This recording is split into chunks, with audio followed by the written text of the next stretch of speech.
Oi pessoal, aqui é a professora Elisângela. Eu estou gravando esse vídeo para ajudar vocês na revisão da prova, né, sobre bactérias. Então nós estudamos as características gerais e as estruturas das bactérias. As características gerais a gente viu que elas são procariontes e unicelulares, são organismos bem simples, né, só tem uma única célula e não tem carioteca. Não tem aquela membrana que reveste o núcleo. A gente pode ver aqui a estrutura de uma bactéria. Elas vão ter membrana, parede celular, vão ter o citoplasma, que é esse fluido onde vai estar o ribossomo e o material genético, que é o DNA, também posso chamar de cromossomo. Só que a gente percebe que esse DNA ele não está envolto por uma membrana, que seria a carioteca formando o núcleo. Então, as bactérias não têm essa estrutura aí. Algumas bactérias elas podem ter o plasmídio, que é um DNA circular, que vai conferir resistência para elas. Também podem ter uma cápsula aqui, né, para também dar essa maior resistência e ter estrutura de locomoção, que são os flagelos. Então, essas são as estruturas, né, da bactéria, tá bom? Algumas bactérias podem ser parasitas, elas estão, né, em quase todos os ambientes e algumas são parasitas de plantas, de animais, inclusive no ser humano. Vão se alimentar de tecidos vivos e vão causar doenças. Então é importante a gente conhecer esses tipos de doenças. Quais são essas doenças? Aqui a gente tem algumas doenças causadas por bactérias, né? Nós vamos ter tuberculose, difteria, hanseníase, coqueluche, pneumonia e meningite. A tuberculose, coqueluche, pneumonia são doenças que vão atacar o sistema respiratório e vão ser transmitidas pelo ar. A difteria vai ser uma infecção, né, uma inflamação na garganta. A hanseníase vai ser uma doença que vai aparecer manchas na pele, vai atacar tanto, né, a pele como o sistema nervoso, porque nessas regiões vão ficar insensíveis, né, vão perder a sensibilidade ao toque. E a meningite meningocócica, ela é um tipo de meningite que vai ser uma inflamação nas meninges, tá? Mas pode ter outros agentes que causam meningite, mas no caso da meningocócica, que é bacteriana. Nesse slide também se repetem algumas doenças, mas tem algumas que são diferentes, né? Então a gente vai ter aqui a sífilis, que vai ser uma infecção sexualmente transmissível, muito perigosa, tá? Geralmente muito perigosa quando a mulher ela está, né, gestante, porque essa doença pode causar malformação para o feto, né, para o bebê. E também quando está em estágios mais avançados. O tétano, tá, que é quando você, né, se perfura aí em uma superfície de metal que está contaminado com essa bactéria. A leptospirose, que ela vai ter um transmissor aí, que vai ser o rato e outros animais também, só que geralmente no tempo de enchente, né, o rato faz o xixi, urina ali e as bactérias saem naquela água. Se a gente caminhar, andar por essa água de enchente, essas bactérias podem entrar pela nossa pele. A cólera, né, que vai ser uma doença transmitida através de água contaminada por fezes e também por alimentos mal lavados, né, mal higienizados com essa água, tá? Vai atacar o sistema digestivo. E a hanseníase, que eu já falei, e tem mais um postzinho sobre ela aqui, só lembrando que também ela era conhecida como lepra, né, desde os tempos bíblicos aí. Aqui um pouquinho sobre a cólera, tá falando aqui dos sintomas, né, diarreia, vômitos, dores abdominais, desidratação por conta dessa diarreia e vômitos, câimbras. Ela vai ser uma doença, né, que vai ser, por bactérias no formato de bastão, tá, né, bastonetes aqui. E, gente, ela vai ser transmitida através da contaminação de água, né, a contaminação da água por fezes de alguma pessoa que está doente com a cólera, tá? Tem vacina, mas a vacina está restrita mais a regiões onde tem maior incidência de cólera, né? O tratamento se dá através de reidratação do paciente, também uso de antibióticos. Aqui a gente tem a leptospirose, que também é conhecida como a doença das enchentes, porque, como eu falei para vocês, alguns animais, principalmente os ratos, tá?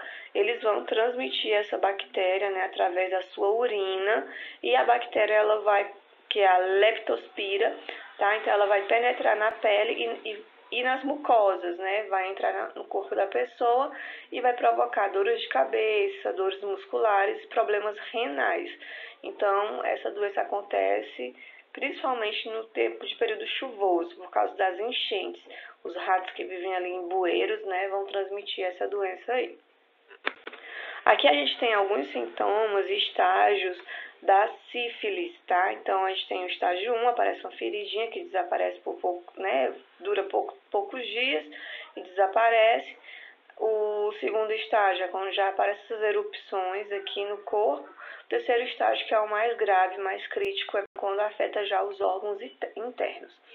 Então, essa doença também é perigosa na gestação, por conta de o bebê poder, né, estar aí sendo infectado e nascer com malformações. Aqui a gente está falando da hanseníase, que é uma doença infecto-contagiosa causada por um micróbio. O nome desse micróbio vai ser Mycobacterium leprae, tá? E aí, gente, ele vai causar, né, vai comprometer a pele e os nervos. A pessoa perde a sensibilidade das regiões aí das mãos, dos pés, em regiões onde vão aparecer essas manchas, tá? Então, por causa aí do nome do micróbio, né, até que ela era conhecida como lepra. Aqui a gente está falando um pouquinho sobre a salmonela, que recentemente teve alguns casos de intoxicação alimentar por salmonela, né, nos Estados Unidos, quando as pessoas acabaram consumindo melão contaminado e essas pessoas vieram a óbito, né?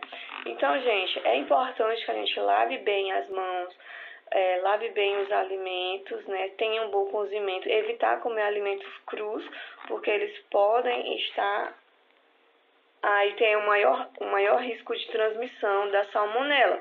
A salmonela ela é causada por bactérias gram-negativas, formato de bastão. São algumas bactérias, são algumas espécies de bactérias que podem causar aí essa intoxicação alimentar. Tá? Então, em alguns estágios, né, mais simples, a pessoa só tem que se reidratar. E em estágios mais graves, ela tem que tomar um antibiótico e essa bactéria ela pode causar a morte. Aqui a gente estava falando dos formatos das bactérias, né? Que a gente pode ter o formato esférico, que a gente chama de cocos, formato de bastão, de bastonetes, chama de bacilos, formato de espirilos, né? Que vão ser esse formato meio de espiras, né? Vai ser esse formatozinho aqui, tá? E formatinhos de vírgula, que a gente chama de víbrions, tá? Então, é importante que a gente se atente também para esse formato das bactérias.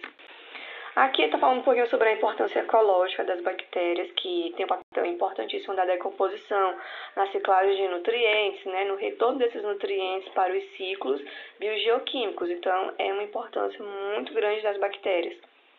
Outra importância ecológica é a fotossíntese. Algumas bactérias conseguem fazer fotossíntese, exemplo, são as cianobactérias. Elas têm esse pigmento verde que a clorofila consegue realizar a fotossíntese, embora não tenha organelas como o cloroplasto. Aqui a gente está falando de algumas associações ecológicas entre bactérias e outros seres vivos. No caso aqui está falando das bactérias e do feijão, onde o feijão é uma leguminosa, né? Tem esse fruto no formato de vagem e nas suas raízes a gente vai ter bactéria do gênero Rhizobium. Essas bactérias elas conseguem transformar, né? Fixar o nitrogênio, transformando esse nitrogênio em amônia, depois em nitrito e nitrato, que é onde vai estar pronto para a planta utilizar para o seu crescimento. Então, é importante essa associação ecológica, onde as bactérias fazem esse papel fundamental no ciclo do nitrogênio, tá? Se associando aí às raízes, né, dessas plantas. A planta vai ganhar o quê? Esse nutriente disponível para ela e a bactéria vai ganhar alimento e proteção. E aí, gente, outra coisa, é importante também, isso aqui é tão importante por causa de um outro processo chamado de adubação verde, né? Que é quando a gente pega as leguminosas, só deixa ela ali em cima do solo, repousando, e aí os nutrientes vão retornar ali para aquele solo, vão deixar aquele solo mais fértil. Também tem importância econômica, algumas bactérias são utilizadas no processo de produção de alimentos, como iogurtes, queijos, né? E alguns alimentos em conservas, né? Aí no caso aí dos pepinos, tá? Então as bactérias vão estar atuando nesse processo aí, né, de produção de alimentos. E também, gente, na engenharia genética, né, já foi utilizado bactérias para produzir insulina, retirando ali do plasmídio um gene que é capaz de codificar aqui na célula humana e através disso, né, produzir aí insulina, tá? Insulina. E aqui a gente está falando um pouquinho sobre a reprodução das bactérias. A bactéria se reproduz de forma assexuada, através de divisão binária, também pode ser chamada de cisparidade. É quando uma bactéria duplica o seu DNA, faz uma cópia desse DNA, né, e a célula se divide em duas. Né? Então, de uma célula se dividindo em duas, tá bom?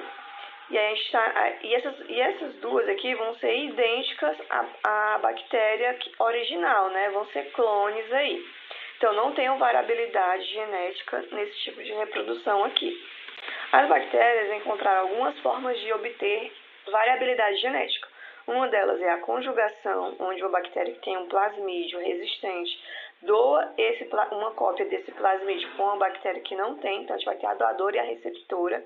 A gente também tem a transformação, que é quando eu tenho um plasmídio livre, né, um fragmento de DNA livre, e a bactéria incorpora esse DNA nela, se transformando. E a gente tem a transdução, quando a gente tem um bacteriófago atuando aqui, ele, né, insere esse fragmento de DNA na bactéria e que se liga ao seu DNA e ela continua se reproduzindo de forma assexuada, levando esse fragmento de DNA viral. E aí, gente, é quando o vírus não entra no ciclo lítico, né, mas sim no ciclo lisogênico.